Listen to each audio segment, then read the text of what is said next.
Hello दोस्तों, तो कैसे हैं आप सब। आई होप कि दोस्तों आप लोग बहुत अच्छे होंगे। तो उम्मीद करते हैं दोस्तों कि आप लोग को सभी क्लास बिल्कुल अच्छे से समझ में आ रहा होगा। ठीक है, तो चलिए बिना किसी देरी के हम लोग क्लास को स्टार्ट करते हैं। और जो लोग नए हैं इस चैनल पे, तो आप लोग को बता दें कि यहाँ पे बिल्कुल फ्री क्लास चल रहा है।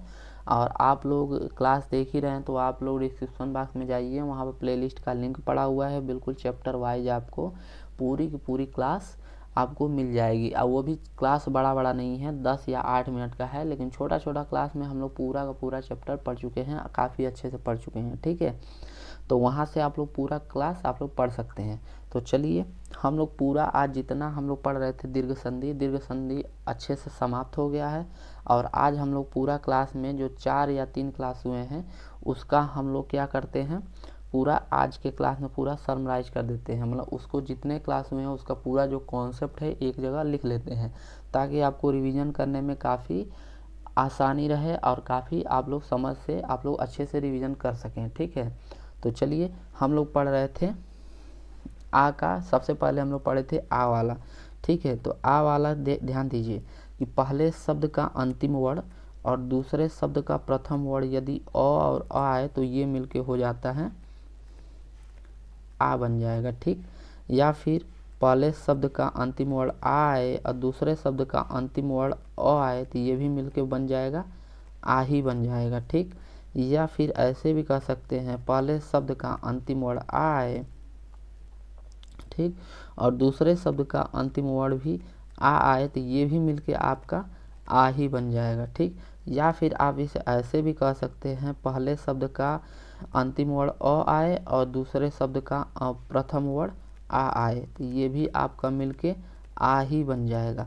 तो इस हिसाब से हम लोग क्या दीर्घ संधि का ये पहला नियम, ऐसे जैसे हम लोग एग्जाम्पल के तौर पे लिए थे सूर्य प्लस अस्त, यानी कि सूर्य य में लास्ट में आपका अ आ रहा है और अस्त का यानी कि दूसरे शब्द का प्रथम वर्ण अ आ रहा है तो यानी कि ये हो जाएगा सूर्यास्त बन जाएगा, मिलके आ बन जाएगा तो सूर्यास्त हो जाएगा। ठीक, तो ये हम लोग का ये पूरा ख़त्म हो गया। अब देखिए सेकंड हम लोग पढ़े थे ई वाला नियम।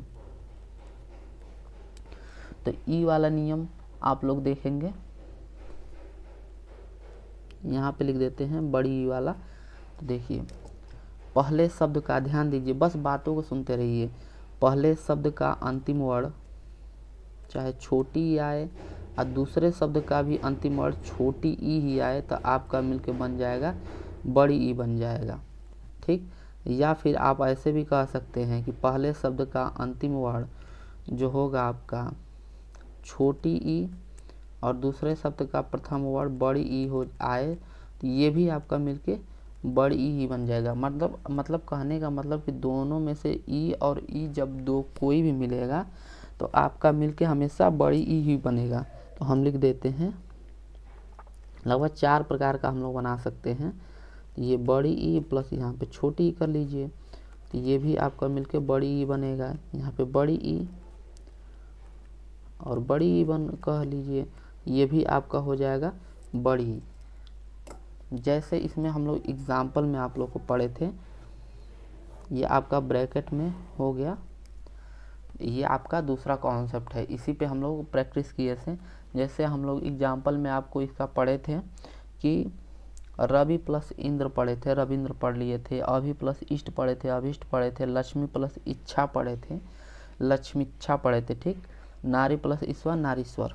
ठीक, तो ये हम लोग को इसका एग्जाम्पल हम लोग बखूबी अच्छे से पढ़े हैं। ठीक, अब देखिए नेक्स्ट हम यहाँ दिखा दे रहे हैं। नेक्स्ट आपको पता होगा हम लोग उसके बाद पढ़े थे ऊ का। तो ऊ का नियम पढ़े थे पहले शब्द का अंतिम वर्ण चाहे छोटा ऊ रहे चाहे बड़ा ऊ रहे, यहाँ भी हमेशा क्या हो जाएगा बड़ा ऊ में ही चेंज हो जाएगा। ठीक, ये आपका ऐसे जिस तरह इधर लिखवाए थे ऐसे ही इसको भी लिख सकते हैं आप लोग। तो ये आपका छोटा ऊ और छोटा ऊ मिलके बड़ा ऊ बन जाएगा। छोटा ऊ और बड़ा ऊ प्लस छोटा ऊ भी मिलके आपका बड़ा ऊ बन जाएगा। और बड़ा ऊ और बड़ा ऊ भी मिलके आपका क्या बनता है, बड़ा ऊ ही बनता है। जैसे इसमें पढ़े थे भानु प्लस उदय भानुदय, यानी कि एग्जाम्पल इसका भी हम लोग बखूबी अच्छे से कर लिए थे। भानु प्लस उदय, लघु प्लस उत्तर, लघु प्लस उर्मी, अब वधु प्लस उत्सव, इसका हम लोग एग्जाम्पल भी पढ़े थे। ठीक है, तो आई होप कि दोस्तों आप लोग को ये काफ़ी अच्छे से समझ में आ गया होगा। अब चलिए हम लोग का नेक्स्ट जो है दीर्घ संधि के बाद आप लोग का आ जाएगा आपका गुण संधि। ठीक, तो हम लोग सब अब एक बार और क्लास को थोड़ा सा पीछे हम लोग चलते हैं। तो हम लोग पीछे पढ़े थे कि संधि कितने प्रकार के होते हैं। तो संधि आपका हो जाएगा 3 प्रकार के। कौन कौन से, ध्यान से बस सुनते रहिए। संधि आपके 3 प्रकार के होते हैं, स्वर संधि, व्यंजन संधि, विसर्ग संधि। अब पूछा स्वर संधि कितने प्रकार के होते हैं। ठीक, तो स्वर संधि हो जाएगा आपका स्वर संधि आपका 5 प्रकार के होते हैं। कौन कौन से, तो इसमें से पहला हम लोग पढ़ चुके हैं दीर्घ संधि, उसके बाद आएगा गुण संधि, उसके बाद आएगा वृद्धि संधि, उसके बाद आएगा आपका यड़ संधि, उसके बाद आएगा आयादि संधि, जिसमें से हम लोग पढ़ चुके हैं दीर्घ संधि अच्छे से कंप्लीट कर चुके हैं।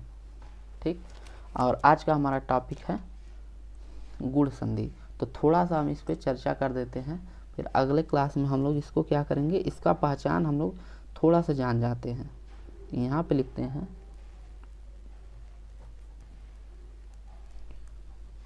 गुण संधि।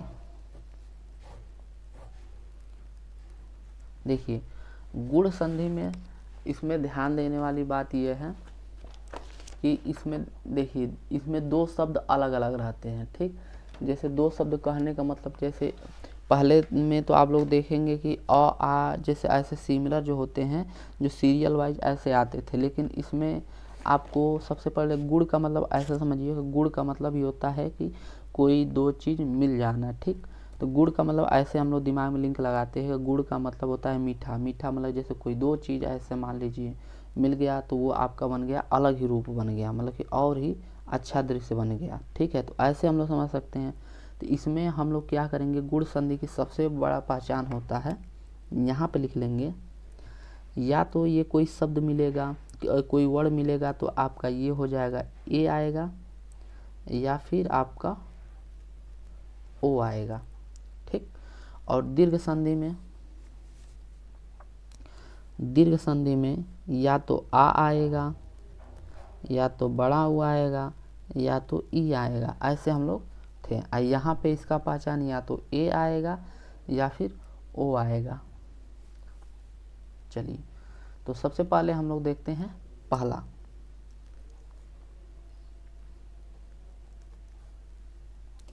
देखिए जब अ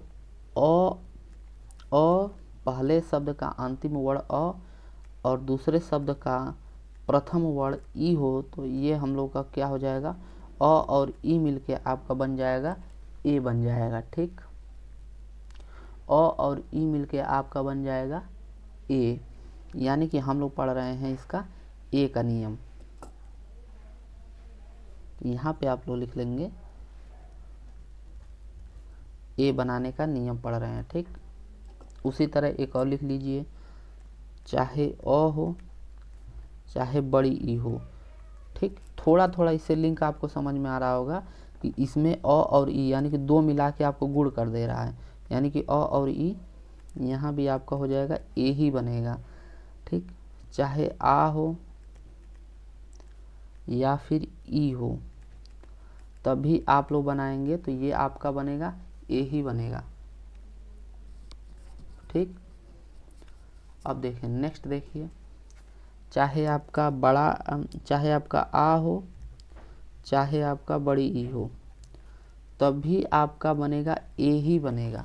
तो ये हम लोग बॉक्स में रख देते हैं और इसका एग्जाम्पल अगले क्लास में हम लोग चर्चा करते हैं कि इसका एग्जाम्पल क्या होगा। तो आप लोग जितने लोग नए हैं आप लोग चैनल पर जुड़ जाइए और चैनल का नोटिफिकेशन आप लोग ऑन कर लीजिए, क्योंकि यहाँ पे क्लास बिल्कुल फ्री चल रहा है और आप लोग बखूबी क्लास को देखते जाइए, क्योंकि हम जितने क्वेश्चन करा रहे हैं, आप लोग जितने एग्ज़ाम हो रहे हैं, आप उसका उठा के देखेंगे तो पूरा का पूरा एग्ज़ाम में वही है जो हम जितने अपडेट क्वेश्चन बन रहे हैं वो तो ले ही ले रहे हैं, प्लस जितना आपका एग्ज़ाम में आने वाला है जो महत्वपूर्ण क्वेश्चन है, बहुत इम्पॉर्टेंट, जो एग्ज़ाम में बराबर पूछता है, वो भी आप लोग का एग्ज़ाम में यहाँ पे आप लोग को दिखा दे रहे हैं। ठीक है, जब आप लोग पेपर देने जाएंगे अच्छे से रिवीजन किए रहेंगे तो आप लोग देखिएगा कॉन्सेप्ट तो बिल्कुल आपको तैयार रहेगा, तो बिल्कुल क्वेश्चन बनाने में आपको कोई रत्ती भर समस्या नहीं होगी।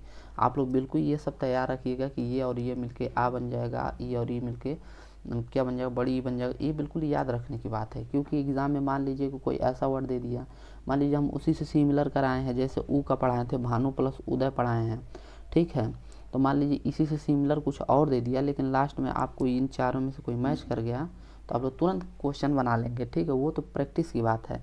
ठीक है, आप लोग जितना प्रैक्टिस करेंगे तो उसमें आप लोगों को काफ़ी समझ में आएगा। इसी जितना नोट्स हम पढ़ा रहे हैं ना, यहाँ से आप लोग पूरा का पूरा अच्छे से रिवीजन कर लीजिए, नोट्स बना लीजिए, बार बार क्लास को देख के रट डालिए एकदम बिल्कुल। ठीक है, ताकि आपको कोई समस्या ना हो, एग्ज़ाम में बैठे तो आपको बिल्कुल आंसर देखते ही क्लिक कर जाए कि इसका आंसर ये होगा।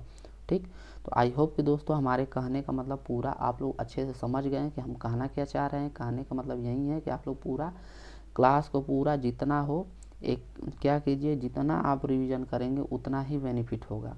रिवीजन और थोड़ा सा प्रैक्टिस कर लीजिए और रिवीजन करते रहिए, 1-2 बार प्रैक्टिस करिए और रिवीजन करिए, खूब ज़्यादा से ज़्यादा रिवीजन कीजिए। ठीक, उससे आपको पूरा एग्ज़ाम देने में बिल्कुल बहुत फ़ायदेमंद होगा। ठीक, तो चलिए दोस्तों आज के लिए इतना ही, मिलते हैं इसी के आगे नेक्स्ट क्लास में, तब तक के लिए दोस्तों धन्यवाद।